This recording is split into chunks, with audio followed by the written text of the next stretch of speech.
Je me disais, mais si mon propre neveu même, qui vient travailler avec moi, ne me fait pas confiance à la réussite de cette aventure-là, c'est quand même compliqué.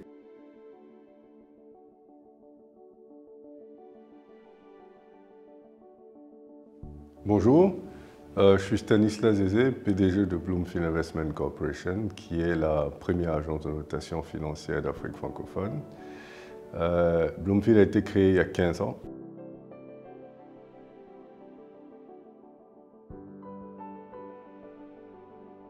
Alors, un souvenir qui m'a marqué véritablement, c'est ma première rencontre avec l'autorité de régulation, il y a 15 ans exactement. Donc, je venais juste de créer Bloomfield.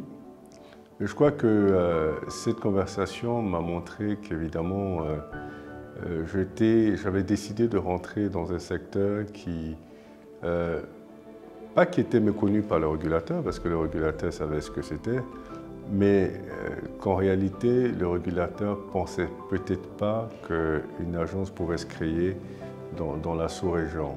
Donc évidemment, la conversation était très très courte, elle a duré que 2 minutes, je me souviens très bien. Et elle m'a laissé un peu perplexe sur justement ce que nous, entre nous, on pense de notre capacité à créer des choses. Et ça m'a en même temps challengé et m'a montré qu'il fallait que je fasse mes preuves. Parce qu'après, justement, le régulateur que j'ai rencontré à cette époque-là est devenu le meilleur défenseur de la notation financière sur le marché des capitaux. Et avec lui, on a travaillé pour mettre en place une réglementation.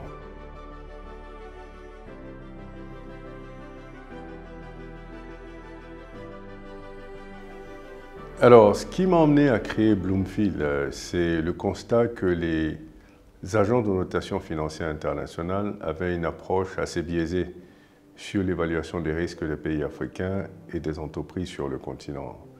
Le premier biais, c'est le fait que ces agences de notation font la notation financière en devises étrangères. Ce que ça veut dire, elles évaluent la capacité et la volonté des pays africains et des entités qui opèrent en Afrique, leur capacité à rembourser en dollars. Ceci dit, on rentre dans une logique d'évaluation universelle. Sauf que les pays africains, pour la plupart, ont des réserves de devises qui sont faibles à cause de la structuration, à cause de la structure de leur économie, qui sont des économies de rente, qui exportent les matières premières, collectent des devises, utilisent ces mêmes devises pour importer tous les produits finis qui finalement sont plus chers que les matières premières qu'ils ont exportées. Donc les niveaux de réserve des devises sont généralement faibles. Au finish, les pays africains sont condamnés à avoir de mauvaises notes avec l'approche des agences de notation internationale, quelle que soit leur performance. Donc en réalité, elles peuvent être très riches dans leur propre monnaie, en monnaie locale, et pauvres en dollars, et considérées comme pauvres, ce qui n'est pas forcément le cas. Non, ce que nous avons, et ça m'a emmené à me dire qu'il serait important de créer un outil qui permettrait justement de rectifier ce biais-là. D'avoir une notation en monnaie locale qui permettrait d'établir la vraie qualité des crédits des pays africains, des entreprises africaines. Et maintenant, on comprend bien que quand les pays africains iront emprunter en dollars, évidemment, il faudra rembourser dans la monnaie dans laquelle vous empruntez. Mais ça ne détermine pas la crédibilité des pays africains. Donc la notation en monnaie locale va déterminer leur crédibilité et va donner une meilleure visibilité aux investisseurs internationaux sur ce que valent exactement les entreprises africaines et les pays africains. Et c'est comme ça que j'ai décidé de créer Bloomfield Investment Corporation comme un outil qui permettrait justement de rectifier ce biais. D'ailleurs, aujourd'hui, on se rend bien compte que beaucoup de pays africains commencent à dénoncer le biais et l'approche basée sur des idées préconçues des agences internationales. Donc on a eu raison de créer cette agence-là il y a 15 ans, parce que nous, on avait déjà détecté ça il y a 15 ans.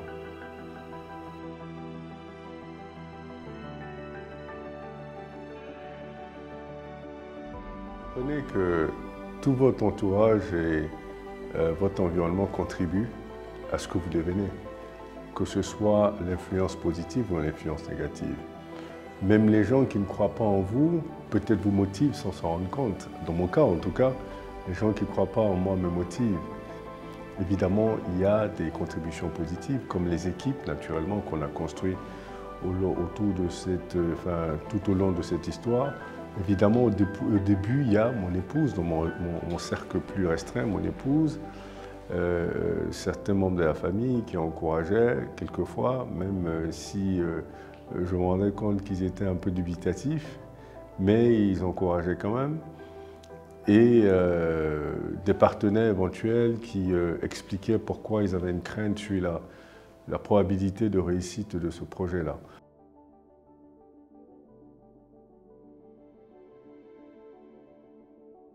Alors, j'ai une équipe qui est extraordinaire. Je crois que c'est le lieu ici de féliciter toute l'équipe de Bloomfield.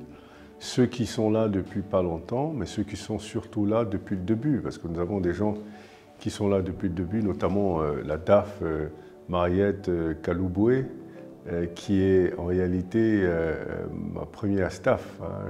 Quand on a créé Bloomfield, j'étais avec mon épouse, donc Jeanne, et notre premier employé, c'était Mariette, qui était stagiaire et qui aujourd'hui, évidemment, a gravi les échelons et est devenue la directrice administrative et financière. Et on a une équipe extraordinaire. Donc, je crois qu'on a une équipe qui est résiliente, une équipe qui est courageuse et une équipe qui est travailleuse. Et nous avons des rapports assez simples. J'ai une politique managériale qui est très simple. Accès facile à moi. Vous n'avez pas besoin de passer par mon assistante pour venir me voir. D'ailleurs, vous allez voir dans nos bureaux, toutes les portes sont à Oculus. Donc vous voyez dans le bureau de chacun, c'est la transparence. Vous regardez. Si vous voyez que je ne suis pas occupé, vous pouvez rentrer. Vous n'avez pas besoin de passer par mon assistant. Si je suis occupé, naturellement, vous repasserez après. Mais on a des rapports de travail qui sont des rapports très sérieux. On a une équipe qui est très sérieuse. Et je crois qu'on a, ici à Bloomfield, on a inculqué une culture d'entreprise qui est basée sur l'honnêteté intellectuelle, le sérieux, la confidentialité, la discrétion et surtout le travail de qualité. Je crois que c'est extrêmement important. Je me rappelle un de mes clients qui m'a dit écoutez, monsieur Zézé, on a pas l'impression que tous vos staffs vous ressemblent en attitude, sauf qu'ils sont plus jeunes, donc pire que vous.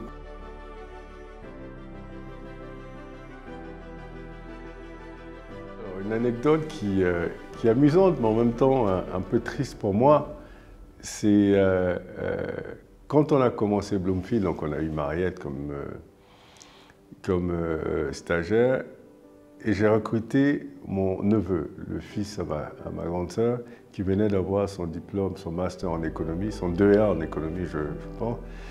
Et donc je l'ai recruté comme stagiaire également, mais l'idée c'était d'en faire un économiste ou un analyste financier en fonction de comment il allait performer en tant que stagiaire.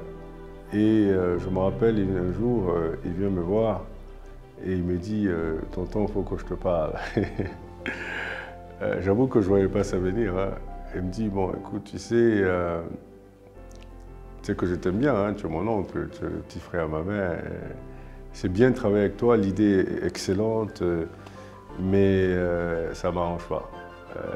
Cette situation ne m'arrange pas, j'ai besoin d'être dans un vrai job, dans une vraie société, c'est comme ça qu'il a dit, hein, où on me paye convenablement, où je sais que tout est déjà installé et tout est déjà mis en place. Et je dis ok, écoute, il n'y a pas de problème. Comme je vous ai dit, je ne suis pas quelqu'un de rancunier, et puis c'est mon neveu. Hein, donc je lui ai dit ok, il n'y a pas de problème, donc il est parti. Et je me disais, mais si mon propre neveu même, qui vient travailler avec moi, ne me fait pas confiance à la réussite de cette aventure-là, c'est quand même compliqué. Et donc j'ai appelé Mariette. Et donc j'ai dit à Mariette, bon écoute, voilà, Martial s'en va. Et je veux savoir si, je comprends, hein, on n'a pas encore de clients, c'est un peu compliqué. De voir peut-être que toi aussi ça t'intéresse de partir. Et donc j'étais assez surpris d'ailleurs par la réponse de Mariette qui m'a dit non boss, on est ensemble jusqu'à la fin. Et je trouvais ça extraordinaire. J'étais triste de savoir que quelqu'un que je ne connais pas était prête à m'accompagner jusqu'à la fin et que mon propre neveu estimait qu'il y avait trop d'incertitudes pour lui, donc il fallait qu'il parte.